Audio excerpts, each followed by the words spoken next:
Telangana assembly ఇవాళ ప్రత్యేకంగా సమావేశం కానుంది. ఈ సమావేశానికన్నా ముందు కేబినెట్ భేటీ ఉంటుంది.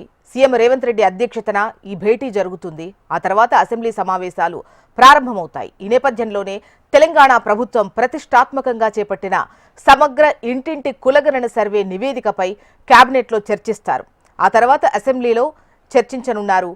ఎస్సీ ఉపకులాల వర్గీకరణపై డాక్టర్ జస్టిస్ షమీం అఖ్తర్ నేతృత్వంలో ఏకసభ్య న్యాయ కమిషన్ తమ నివేదికపైన అసెంబ్లీలో షార్ట్ డిస్కషన్ జరపనున్నారు. అసెంబ్లీలో మండలిలో తీర్మానం తర్వాత నివేదికను కేంద్రానికి పంపనున్నట్లు తెలుస్తోంది.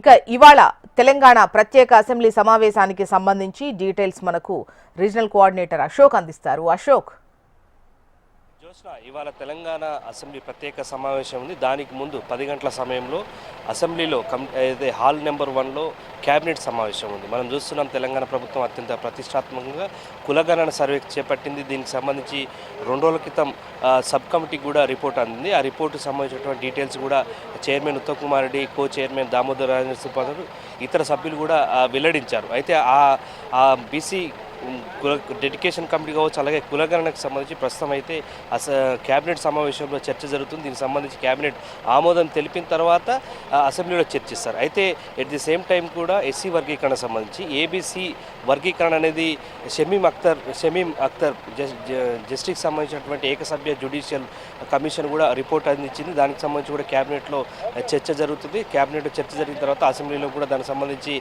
చర్చ జరుగుతుంది. అయితే ప్రధానంగా చూసినట్లయితే కులగణన సంబంధించినటువంటి సర్వే విషయంలో మనం చూస్తున్నాం స్థానిక సంస్థల ఎన్నికలకు సంబంధించి ప్రభుత్వం వేగంగా అడుగులేస్తుంది.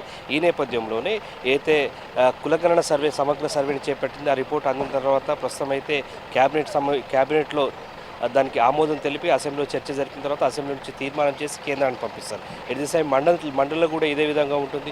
సో ఇవాళ కీలకమైనటువంటి సమగ్ర కులగణన సంబంధించినటువంటి సర్వే నివేదిక పైన అలాగే అశోక్ ఇవాళ సభ ఎలా ఉండే ఛాన్సెస్ కనిపిస్తున్నాయి? ఓవైపు ఈ సర్వేకు సంబంధించి విపక్షాలు సర్వే జరిగినటువంటి తీరుపై పలు విమర్శలు చేస్తున్నటువంటి క్రమంలో సభలో చర్చ సందర్భంగా ఎటువంటి సిచ్యువేషన్స్ నెలకొనే అవకాశం కనిపిస్తోంది?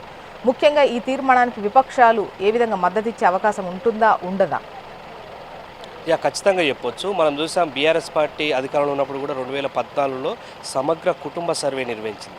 ఆ సర్వే రిపోర్టుకు ఇప్పుడు జరిగినటువంటి సమగ్ర కులగణన సంబంధించి కొంత తేడా ఉంది. సో ఈ తేడా విషయంలో ఇప్పటికే బీఆర్ఎస్ పార్టీ నుంచి విమర్శలు అయితే వస్తున్నాయి.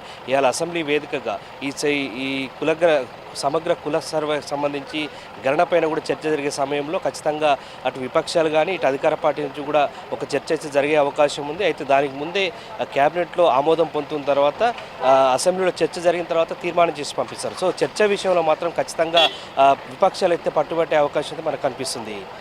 జోష్న, అండ్ ముఖ్యంగా అంటే ఇప్పుడు ఒకవేళ విపక్షాలు పట్టుబట్టి సభ గందరగోళ పరిస్థితి ఉంటే గనక ఏంటి ఇవాళ సిచ్యువేషన్స్ ఎలా ఉండే ఛాన్సెస్ కనిపిస్తున్నాయి?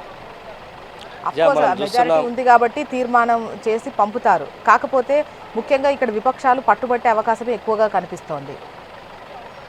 మనం చూస్తున్నాం. అయితే ఇది ఒక్క సర్వేనే కాదు, అయితే సమగ్ర కులగణన సర్వేకి సంబంధించి ప్రస్తుతం కాంగ్రెస్ పార్టీ ప్రతిష్టాత్మక చేపట్టింది. అంతకుముందు బీఆర్ఎస్ పార్టీ ఆధ్వర్యంలో కూడా సమగ్ర కుటుంబ సర్వే చేపట్టారు. సో దీనికి ఉన్నటువంటి డిఫరెన్షియేషన్స్ ఏంది, అసలు ఎందుకు తగ్గాయి, ఎందుకు బీసీలకు సంబంధించినటువంటి సంఖ్య తగ్గింది అనేటువంటి దానిపైనే ప్రధానంగా చర్చ జరిగే అవకాశం ఉంది.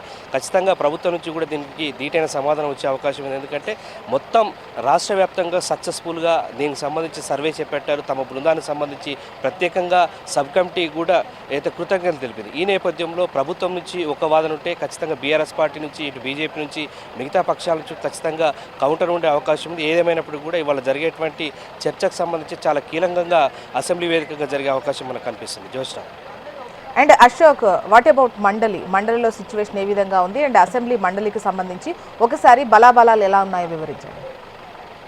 మనం చూస్తున్నాం ఏదైతే గత చర్చలకు సంబంధించి కావచ్చు, ఇప్పుడు జరిగేటువంటి చర్చలకు సంబంధించి ఖచ్చితంగా బీఆర్ఎస్ పార్టీ నుంచి అయితే అధికార కాంగ్రెస్ పార్టీ గట్టి కౌంటర్ వచ్చే అవకాశం ఉంది. ఎందుకంటే బీఆర్ఎస్ పార్టీ ఆధ్వర్యంలోనే సమగ్ర కుటుంబ సర్వే జరిగింది. సో ఆ డీటెయిల్స్ అన్నీ కూడా సభలో ప్రస్తావిస్తూనే ప్రస్తుతం జరిగినటువంటి సమగ్ర కులగణన సంబంధించినటువంటి సర్వే పైన ఏదైతే సబ్ కమిటీకి అందినటువంటి సర్వే రిపోర్టు పైన కూడా ఖచ్చితంగా ఈ వేరియేషన్ సంబంధించి ఖచ్చితంగా చర్చ జరిగే అవకాశం ఉంది. మనం చూస్తున్నాం ఈ కులగణన సర్వే రిపోర్ట్ వచ్చిన తర్వాత 2 రోజుల నుంచి కూడా ప్రధానంగా ఇటు అధికార పార్టీ నుంచి బీఆర్ఎస్ నుంచి ఇతర పక్షాల నుంచి కూడా కౌంటర్లు వస్తున్నాయి. సో ఇవాళ జరిగేటువంటి అసెంబ్లీలో కూడా ఖచ్చితంగా ఈ కులగణన సమగ్ర సర్వేకి సంబంధించినటువంటి చర్చ విషయంలో ఖచ్చితంగా పోటాపోటీగా పూర్తి స్థాయి ఆధారంతో వచ్చే అవకాశం ఉంది. సో దానిపై ఎటువంటి కౌంటర్స్ అటు బీఆర్ఎస్ నుంచి కావచ్చు, ఇటు అధికార పార్టీ నుంచి కావచ్చు, మిగతా పక్షాల నుంచి కూడా వచ్చే అవకాశం అయితే మనకు కనిపిస్తుంది అసెంబ్లీలో. అట్ ది సేమ్ టైం మండలిలో కూడా అదే అవకాశం అయితే మనకు కనిపిస్తుంది.